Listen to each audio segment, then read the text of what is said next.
বাঁচবই কয়দিন আর, অর্ধেক হায়াত তো এই 2-4টা দিন বাঁচবো, সেখানেও যদি এত জামিলা, অন্যের দোষ খোঁজা খুঁজি ঠেলা ঠেলি এগুলা নিয়ে কাটায়, কবরের লাখিস গোছানোর টাইম কই?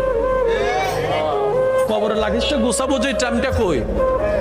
কামাই আমরা 10 টাকার সওয়াব, বাকি কইরা রাখি 100 টাকা।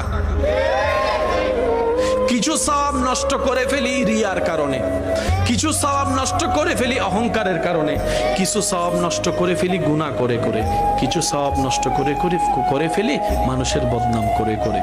কামাই যতটুক তার চাইতে কিন্তু আমরা লসের ঘাটায় বেশি আছি। হিসাবটা টান দিলে দেখবেন আমরা মাইনাসের কোটায় আছি, মাইনাস 1000 টাকা পাবে মনে হয় এরকম একটা অবস্থার মধ্যে আছি।